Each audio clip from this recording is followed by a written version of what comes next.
A while back, a viewer reached out to me and asked if I'd ever considered using a plant sterol in a true transdermal preparation, i.e. directly through the skin and into the system. I hadn't up to that point, but I went ahead and made a version of that to try out. I tested it on camera, and at the end of the video I concluded that it really wasn't worth using. And I think that was a mistake for a couple of reasons. What I found when I played with it after that was it gave very, very intense pumps.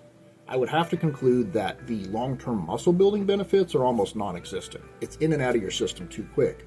But using it before I went to the gym, after I'd made that video a couple of times, I got actually about the best pumps that I've ever had from Ecdysterone. Very intense, very short.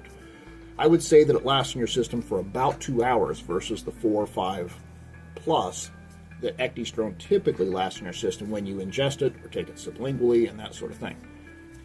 As far as the mess goes, I think I have that solved as well. These are transparent wound dressings, and you can use them after you get a tattoo or when you're letting a wound heal, and you put them over the affected area and it seals out any kind of water, so you can take a shower, or contaminants and that sort of thing.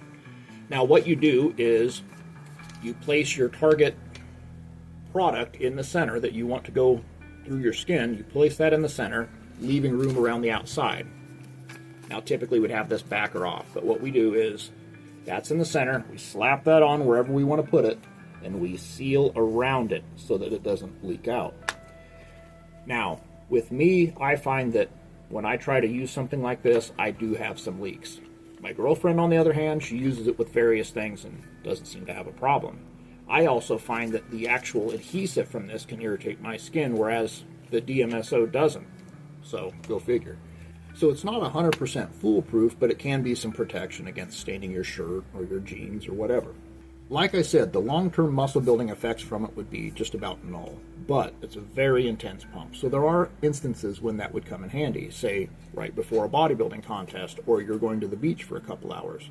You could easily apply some DMSO-based transdermal to your skin somewhere, and then when you get to your destination, wash off, go about your business. You would have that in your system immediately, and it would be very intense as far as the pump that you get from that.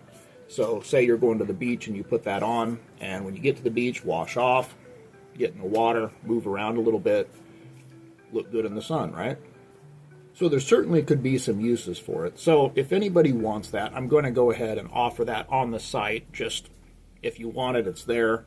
It's not hard to make. If you want instructions for how to make it at home or other items that you would like to try with something like that, it's not very difficult. You could actually go back and watch I think it was just a short that I did, and that tells you about how complicated it is. It's just your target item, vegetable glycerin, DMSO, mix it together, it stays in solution. All of those things, the DMSO and the glycerin, are actually solvents, so you don't have to worry about it coming out of solution or anything like that. Very, very simple, very, very effective for a short burst of plant sterols in your system.